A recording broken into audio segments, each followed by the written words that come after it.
નમસ્કાર દર્શક મિત્રો, બુલેટિન ઇન્ડિયાના સ્પેશિયલ એપિસોડની અંદર હું આચાર્ય દુર્ગાપ્રસાદ શાસ્ત્રી આપ સૌનું સ્વાગત કરું છું. આપણે જાણીશું શા માટે તમારા ઘરની અંદર લક્ષ્મી રહેતી નથી, અથવા તમે લક્ષ્મી અથવા તો બેરોજગારી આવી ગઈ, લક્ષ્મીનો શા માટે ઘરમાં અભાવ હોય છે. તો આના માટે એક બહુ સરળ વસ્તુ છે કે યત્ર નાર્યા પૂજ્યંતે દેવતા રમનંતે તત્ર.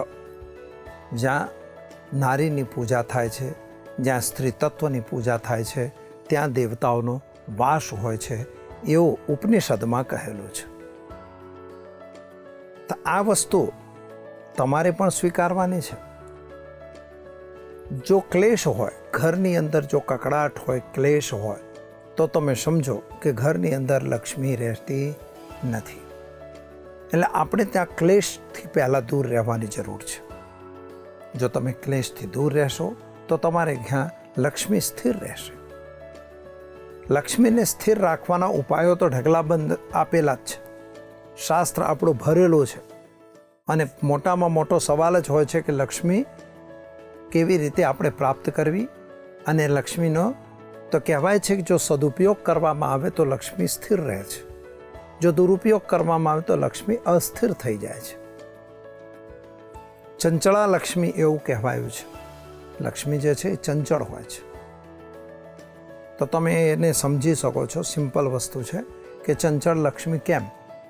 તો દાખલા તરીકે તમારી પાસે રૂપિયો છે, તમે કંઈક વસ્તુ ખરીદે, વ્યાપારી પાસે ગયો, વ્યાપારીએ કંઈક ખરીદે બીજા પાસે, એટલે એ રીતે એ ટર્નઓવર ચાલ્યા કરે છે, જેને આપણે આધુનિક ભાષાની અંદર એને કહીએ છીએ ટર્નઓવર.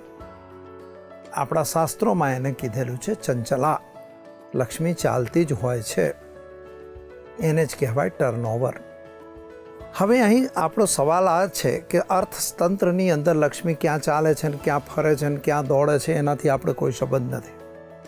આપણો સંબંધ છે જ્યોતિષની અંદર, તમારા જન્માક્ષરની અંદર, અથવા તમારા જે જન્મપત્રિકા છે એ જન્મપત્રિકાની અંદર કેવી રીતે લક્ષ્મી સ્થિર થઈ શકે. ઘણી વખત આપણે જોઈએ છે કે બે ભાઈઓ છે.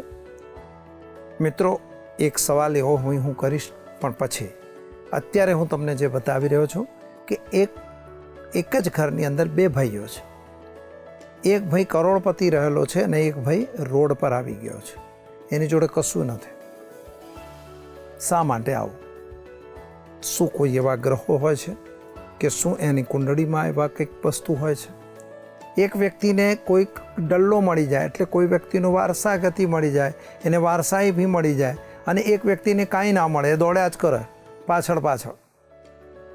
એવા પણ ઉદાહરણો આપણે જોયેલા છીએ કે જ્યારે જે વ્યક્તિએ તમને મદદ કરી છે, તો તમને મદદ કરનાર વ્યક્તિ ભિખારી છે, પણ તમે પોતે કરોડપતિ થયા છો અને એની તરફ જોવાનું પણ બંધ કરી દીધું છે. આવું સમાજની અંદર આપણે જોતા જોઈએ છીએ. તો આની પાછળનું કારણ શું? ઘણી વખત મનની અંદર આવા વિચારો તો આવ્યા જ કરે છે કે આવું કેમ થાય છે. એક ભાઈને સારી ગવર્મેન્ટ જોબ મળી ગઈ તો લોકો કીધું કે બહુ સારું ભણ્યો, અભ્યાસ કર્યો, બરાબર છે. પણ અહીંયા મેં તો જોયેલું છે, જ્યાં સુધી મેં જોયું છે, મારો અનુભવ છે ત્યાં સુધી મેં જોયું છે કે જે ભણેલો ગણેલો બહુ નથી એની જોડે જ લક્ષ્મી હોય છે.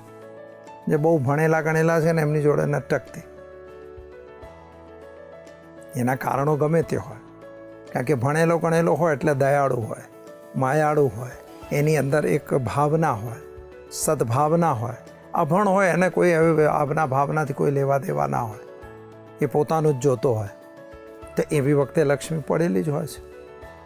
અને પેલા દયામાં આવી જાય ને લક્ષ્મીનો ઉપયોગ કરી નાખે છે, તો તેની ત્યાં નથી રહેતી. હવે આપણે જઈશું કુંડળી ઉપર કે ખરેખર લક્ષ્મી તમારા ઘરમાં કેમ નથી. આપણે ઘરનો મતલબ નથી ભાઈ, આપણે મતલબ છે આપણી કુંડળી, આપણા જન્માક્ષરમાં કેમ નથી. જો જન્માક્ષરમાં લક્ષ્મી નથી તો તમારી જોડે નહીં હોય. મારા જન્માક્ષરમાં લક્ષ્મી નથી તો મારી જોડે લક્ષ્મી નહીં હોય. આ સ્પષ્ટ વસ્તુ છે. જેના તમારા જન્માક્ષરમાં લક્ષ્મી યોગ છે તો રહેશે. કુંડળીની અંદર સામાન્ય રીતે ચંદ્રમા અને મંગળનો યોગ જ્યારે હોય તો ચંદ્ર મંગળ લક્ષ્મી યોગ કહેવાય. શુક્ર અને બુદ્ધનો યોગ હોય છે ત્યારે પણ એ સારો યોગ કહેવાય છે. અને એ લક્ષ્મીનારાયણ યોગ બને છે. ગુરુ અને ચંદ્રમાનો યોગ ગજકેસરી યોગ બને છે. તો આવા જે યોગો બને છે કુંડળીની અંદર, અથવા રાજયોગ બને છે એવા કુંડળીની અંદર, જેમ કે ગુરુ સૂર્ય હોય ત્યારે પણ ગજકેસરી બને છે. તો આવી સ્થિતિની અંદર તમારી કુંડળીની અંદર ખરેખર તો લક્ષ્મીનો ઢગલો હોવો જોઈએ. પણ જ્યારે તમે હકીકત જોવા જાઓ તો બેંકમાં કદાચ 500 રૂપિયા નહીં હોય. દર મહિને બેંકના 1000 રૂપિયાનું જે બેલેન્સ છે એમાંય મિનિમમ થાય અને એમાંય 50 રૂપિયા બેંકવાળા લઈ જાય. આવું બી ઘણી વખત બને છે. તો શા માટે આ બને છે? આજના એપિસોડની અંદર આપણે ચર્ચા એની જ કરીશું. કુંડળીની અંદર લગ્ન લગ્નેશની પહેલાંથી આપણે ચર્ચા કરેલી છે. લગ્ન અને લગ્નેશ મજબૂત હોવો જોઈએ. બીજો ભાવ તમારો ધન ભુવન કહેવાય, એટલે કે બેંક બેલેન્સ કહેવાય. ત્રીજો ભુવન પરાક્રમ, ચોથો ભુવન તમારા જમીન, મકાન, વાહન, સુખ વગેરેનો કહેવાય. તમારી પાસે કેટલા મકાન છે, કઈ રીતના મકાનો છે, કેટલી જમીન છે, એ તમારા ચોથા ભાવ પરથી ફાઇનલ થઈ શકે. પંચમ ભાવ તમને શેર બજાર કે અને બજારોમાં લાભ મળશે અથવા નાનું ઇન્વેસ્ટમેન્ટ કરીને મોટા લાભ તમને પ્રાપ્ત થશે કે નહીં, એ પાંચમા ભાવથી તમને ખબર પડે. છઠ્ઠા ભાવ પરથી એ તમને ખબર પડી શકે છે કે તમે કર્જમાં છો, દેવામાં રહેશો કે દેવામાંથી હંમેશા મુક્ત રહેશો. સાતમો ભાવ તમારી દૈનિક ઇન્કમનો ભાવ છે. રોજે રોજ તમારી આવક આવશે કે નહીં. દાતા કરિયાણાનો વ્યાપારી હોય, પેટ્રોલ પંપમાં કામ કરતો હોય તો એને રોજે રોજની કંઈક આવક થશે. તો એ થાય છે કે નથી થશે, એ તમારા સાતમો ભાવ બતાવશે. અને ત્યારબાદ ઇન્કમનો ભાવ એટલે કે એકાદશ ભાવ પરથી તમને ખબર પડશે કે કયા માર્ગથી તમારે ત્યાં લક્ષ્મીનો આગમન થશે. હવે મિત્રો, મેં તમને વાત કરી બીજો ભાવ, લગ્ન લગ્નેશ બીજો ભાવ, પાંચમો ભાવ, ચોથો ભાવ, સાથે સાથે સાતમો ભાવ અને 11મો ભાવ. હવે આ ભાવ જો તમારા મજબૂત હોય, મજબૂત કોને કહેવાય એ સમજી લો જરા. આમાં બહુ અંધશ્રદ્ધા જેવો વિષય નથી. જ્યોતિષે કોઈ અંધશ્રદ્ધા નથી. એ સ્પષ્ટ વિજ્ઞાન છે અને એ ચોક્કસ સિદ્ધાંતો આધારિત વિજ્ઞાન છે. આની અંદર પોતાના સિદ્ધાંતો જ હોય છે. તો મજબૂતનો મતલબ થાય છે કે લગ્ન લગ્નેશ પોતાના ઘરમાં હોય, પોતાના મિત્રના ઘરમાં હોય, શુભ ગ્રહોથી દ્રષ્ટ હોય. હવે શુભ ગ્રહો અને અશુભ ગ્રહો વિશે પછી ચર્ચા કરીશું. તો એ ગ્રહોથી જો દ્રષ્ટ હોય તો તમે સમજી શકો છો કે તમારો જે ગ્રહ છે એ મજબૂત છે. લગ્નેશ મજબૂત છે એમ કહેવાય. હવે લગ્નેશ મજબૂત હોય તો તમારી નિર્ણય લેવાની શક્તિ, કામ કરવાનો પાવર, તમારી પાસે જે એફિશિયન્સી છે, તમારી નિર્ણય આધારિત શક્તિઓ છે, એ તમારો બરાબર રહે. તમારું એકદમ મગજ કામ કરે, સારી રીતે કરે. પણ જો એ ન હોય મજબૂત તો તમારું મગજ કામ કરતું બંધ થાય. પરિણામે આપણે જે ડિસિઝન લેવાનું હોય એ ડિસિઝનમાં આપણને મિસ્ટેક થાય. હવે મિસ્ટેક થાય તો પછી ઘરની લક્ષ્મી બહાર જાય, અંદર ન રહે. કારણ કે તમારો ડિસિઝન ઉપર જ બધો આધાર રહેલો છે. બીજો ભાવ ધન ભુવન છે એટલે બેંક બેલેન્સ કહેવાય. તમારા બેંકમાં બેલેન્સ છે તો જો બીજો ભાવ મજબૂત હોય એટલે ત્યાં શુભ ગ્રહ બેઠો હોય, શુભ ગ્રહોની દ્રષ્ટિમાં હોય, અશુભ ગ્રહોથી પરે હોય, અશુભ ગ્રહો એના ઉપર ન જોતા હોય, તો સમજો કે તમારું બેંક બેલેન્સ સેફ રહેશે. ભલે તમે એને ફિક્સ ડિપોઝિટ કરો, એમાંથી રૂપિયા કમાઓ, પણ તમારા પૈસા સેફ છે, એ ક્યાંય જવાના નથી. પરંતુ જો બીજા ભાવ ઉપર અશુભ ગ્રહો જુએ, શનિ બેઠો હોય અથવા શનિ જોતો હોય, મંગળ જોતો હોય, રાહુ જોતો હોય કે રાહુ પડેલો હોય, તો આડા અવળા કામ કરવામાં તમારા પૈસાનો વ્યય થાય અને તમારા પૈસા ડૂબે. ચોથો ભાવ પણ જો નબળો પડે, એના ઉપર અશુભ ગ્રહો આવે, તો સમજો કે તમારી જમીન મકાન જે પડેલા હોય એનું વેચાણ નક્કી થઈ જાય અને તમે ધીમે ધીમે જગ્યા બાપ દાદાની વેચી અથવા મકાન વેચી અને તમે પોતાનું કામ પૂરું કરો. એટલે નવું કામ કરવાનું તમારામાં તેવડ આવે નહીં. પાંચમો ભાવ જો તમારો નબળો થાય, ત્યાં કોઈ વ્યવસ્થિત ગ્રહ ન હોય, સારા ગ્રહોની સ્થિતિ ન હોય, તો તમે શેર બજાર કે સટ્ટા બજારની અંદર પૈસા નાખી અને તમારા પૈસાનો ધુમાડો કરી નાખો. પાંચમો ભાવ લાગણી અને પ્રેમનો પણ છે, ત્યાં પણ તમારા પૈસાનો વ્યય થાય. તો સમજી શકો છો કે જો પાંચમો ભાવ ત્યાં મજબૂત હોય, સારા ગ્રહો બેઠા હોય, શુભ ગ્રહોની દ્રષ્ટિમાં હોય, તો અવશ્ય તમને સારો ફાયદો થાય. તમે ઉચ્ચ અભ્યાસ કરીને સારી નોકરી અથવા સારું કામ તમે કરી શકો છો અને સારો લાભ તમને પ્રાપ્ત થાય. સાતમો ભાવ જો નબળો હોય, ત્યાં ક્રૂર ગ્રહોની દ્રષ્ટિ હોય અથવા તો ખરાબ ગ્રહો બેઠા હોય, તો સમજો કે સાથીદારો તમને એવા મળે કે તમારા પૈસાનો વ્યય કરી નાખે. ઘણી વખત પત્ની એવી મળે કે જે છૂટાછેડાના કેસો કરીને તમારા પૈસાનું એદાણ કરે. અને ઘણી વખત તમારા વ્યાપારની અંદર જો તમે કોઈ રોજબરોજનો વ્યાપાર કરતા હો તો એની અંદર પણ આ રીતે નુકસાન થાય.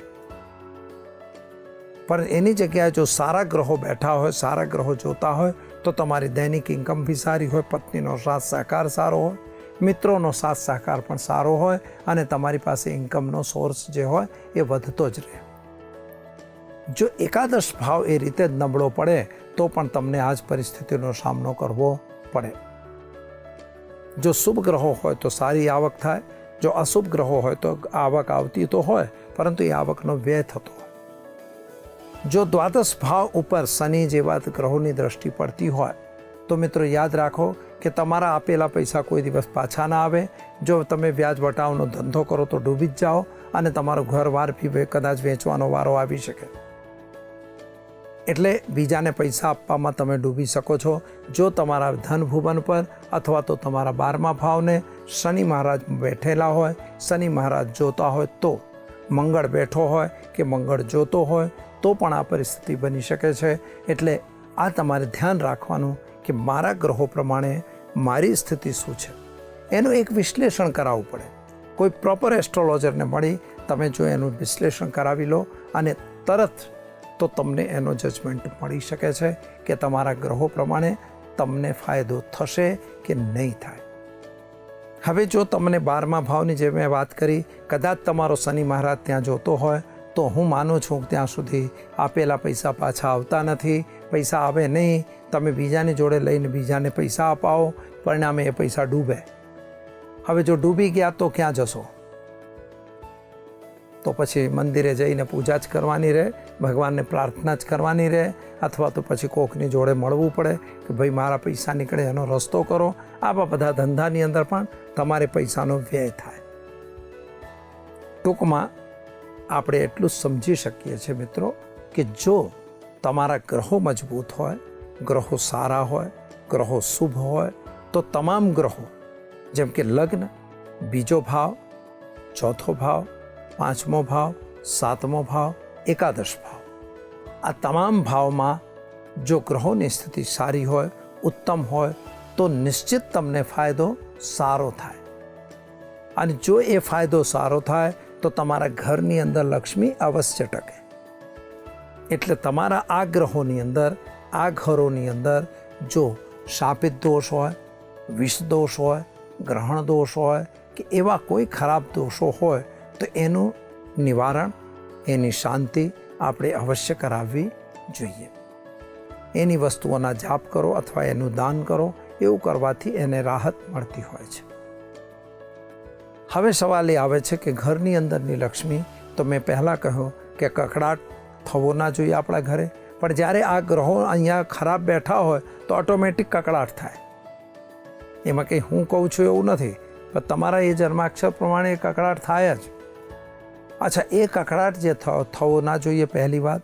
ઘરની અંદર દરેક જણાએ પોતાની કુળદેવી માતાની અથવા તો લક્ષ્મી માતાની અને સાથે સાથે તમારા કુળદેવતા જેની તમે આરાધના કરતા હો એમની ઓછામાં ઓછી એકાદ માળા અથવા તો એમને સ્તુતિ સ્પષ્ટ રીતે કરવી જોઈએ.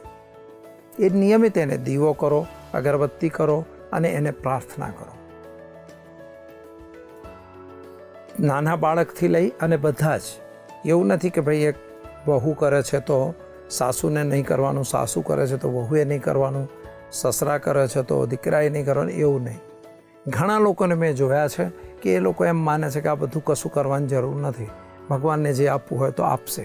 એ વાત બી સાચી છે એમની કે ભગવાનને જે આપવું હોય તો આપશે, પરંતુ આપણી ફરજ છે કે આપણે એની સામે, એટલે કે જે તમારી ઈષ્ટ છે, તમારા ઈષ્ટ છે, તમારી કુળદેવી છે, એની સામે તમે નતમસ્તક રહો. બીજું મિત્રો, લક્ષ્મીના પ્રયોગો ઢગલાબંધ રહેલા છે, જેમાં શ્રી સૂક્તોના પ્રયોગો છે. શ્રી સૂક્તના જે 16 સૂક્ત છે એના તમે ઘીથી આહુતિ આપી તમે એનો પ્રયોગ કરી શકો છો. પણ એક વાત બીજી તમને કહેવી કે જો અશુદ્ધ ઉચ્ચારણ હોય તો ગુરુથી શુદ્ધ ઉચ્ચારણ કર્યા પછી જ એની આહુતિ આપવી. કારણ કે અશુદ્ધ ઉચ્ચારણની આહુતિ એ આપણને ફળ આપતી નથી, પણ આપણને નિષ્ફળ બનાવે છે. સ્વરતો વા વર્ણતો એવું કહેવાય છે. સ્વર અને વર્ણથી રહિત મંત્રોનો પ્રયોગ કરવો જોઈએ નહીં.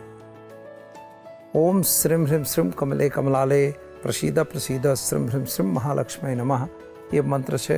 રેગ્યુલર એ મંત્રની એક માળા દરેક જણ કરી શકો, એમાં કોઈ બેમત નથી અને સારો લાભ પણ થાય છે. ઓમ હ્રીમ શ્રીમ નમઃ આ મંત્ર બી બહુ સરસ મંત્ર છે. આનો પ્રયોગ બી તમે કરી શકો છો, પણ ઉચ્ચારણમાં મિસ્ટેક ન થવી જોઈએ, એ પહેલી શરત છે. કુબેર કુલડી એક આવે છે, એનો પૂજન કરવામાં આવે છે. એની સ્થાપના કરી એના ઉપર રેગ્યુલર લાલ પુષ્પ ચઢાવી અને આ મંત્ર જે મેં તમને કહ્યું એનો પ્રયોગ કરી શકો છો. કુબેર મંત્રનો પણ પ્રયોગ કરી શકાય છે. નિયમિત રીતે ઘરમાં સવારે ઉઠ્યા પછી તમારે ઝાડુ લગાવવું અને ત્યારબાદ જો સંભવ હોય તો કપૂરની ગોટી પ્રગટાવી તમારા ઘરમાં ફેરવી દરવાજાની બહાર નાખવી અને પાણીની ધાર દરવાજા પર અવશ્ય કરવી. આવું કરવાથી પણ લક્ષ્મીની સ્થિરતા તમારા ઘરમાં રહે છે અને લક્ષ્મી હંમેશા સ્થિર થાય છે.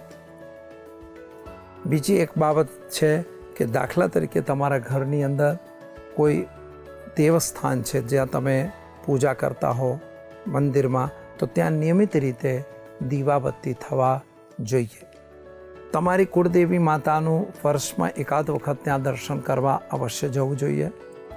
અને સાથે સાથે આપણા દરવાજે કોઈ ગરીબ કે કોઈ એવું આવ્યું છે માગવાવાળું, તો યાચકને પાછો બને ત્યાં સુધી આપણે કાઢવા જોઈએ નહીં. જો એમ કરવામાં આવે તો અવશ્ય ઘરમાં લક્ષ્મીનો વાસ રહે છે. ઘરની અંદર જે બી માતા છે, બહેન છે, ભાભી છે કે દીકરી છે, એનું સન્માન આપણે અવશ્ય કરવું જોઈએ. એ સન્માન કરવાથી પણ લક્ષ્મી ઘરમાં આવે છે. જો તમારો ઉત્તર દિશાનો દરવાજો છે તો તમે તમારા બંને દરવાજાની બંને બાજુ સ્વસ્તિકનું અને વચ્ચે ત્રિશૂળનું ચિત્ર બનાવી એનું પૂજન, એટલે કે એને ઉંબરા પૂજન તરીકે આપણા શાસ્ત્રમાં કહેલું છે. ઉંબરો પૂજન કરવાથી પણ ઘરમાં લક્ષ્મીનો વાસ સ્થિર થતો હોય છે. આ રીતે આપણે લક્ષ્મીને આપણા ઘરમાં સ્થિર કરી શકીએ છીએ અને લક્ષ્મી માતા આપણા ઘરે સ્થિર રહેશે. એમાં શ્રીયંત્રનો બી પ્રયોગ કરવામાં આવે છે. શ્રીયંત્ર જુદા જુદા હોય છે. પંચધાતુના મળે છે, અષ્ટધાતુના હોય છે, સ્ફટિકના પણ હોય છે અને બજારમાં તો કાચના મળે જ છે. ચાંદીના પણ બને છે, તાંબાના પતરા ઉપર પણ બને છે. શ્રીયંત્ર 3 પ્રકારના છે. એક ભૂપૃષ્ઠ હોય છે જે સપાટ હોય છે, એક મેરુ પૃષ્ઠ હોય છે જે પહાડ જેવું હોય છે, અને એક કુર્મ પૃષ્ઠ હોય છે જે વચ્ચેથી ઉપસેલો હોય છે. આ 3 પ્રકારના યંત્રો બજારમાં મળે છે અને આ 3માંથી વ્યાપાર માટે કુર્મ પૃષ્ઠ, ઘરમાં સુખ શાંતિ સમૃદ્ધિ માટે મેરુ પૃષ્ઠ અને સામાન્ય રીતે ઓફિસ કે પૂજા માટે તમારે ભૂપૃષ્ઠ શ્રીયંત્રનો પ્રયોગ કરવો જોઈએ. મિત્રો, એક વસ્તુ સલાહ તમને એ આપવી કે કદી શ્રીયંત્ર હોય કે કોઈ બી યંત્ર કોઈએ એમ કહ્યું કે આ તમે પાકીટમાં રાખો, એ ખરેખર આપણે પાકીટમાં રાખવાનું હોતું નથી. એ પાકીટમાં રાખવાનો વિષય નથી. એને પૂજાનો સબ્જેક્ટ છે, એટલે આપણે પૂજાના રૂમમાં પૂજાના સ્થાન ઉપર જ એની પૂજા કરવી. દરરોજ સવારે ધૂપ દીપ નૈવેદ્ય કરવું અને એવું કરવાથી સારું ફળ મળે છે. શ્રી સૂક્તના પાઠો અથવા તો અન્ય મંત્રોનો પ્રયોગ પણ તમે કરી શકો છો. આવું કરવાથી તમને રાહત પણ મળશે અને ઘરની અંદર લક્ષ્મીની પ્રાપ્તિ થશે. કનકધારા મંત્ર છે, કનકધારા સ્તોત્ર છે, ધનદા લક્ષ્મી યંત્ર છે, ધનદા લક્ષ્મી પ્રયોગ છે, એ ષષ્ઠી લક્ષ્મી પ્રયોગ પણ કરવામાં આવે છે. આ તમામ પ્રયોગો તમે કરી શકો છો. એનાથી તમને સુખ શાંતિ સમૃદ્ધિ અવશ્ય પ્રાપ્ત થશે. તો દર્શક મિત્રો, સમય થયો છે રજા લેવાનો. આવતીકાલે ફરી મળીશું આ જ ચેનલ ઉપર. આચાર્ય દુર્ગાપ્રસાદ શાસ્ત્રીને રજા આપશો. નમસ્કાર.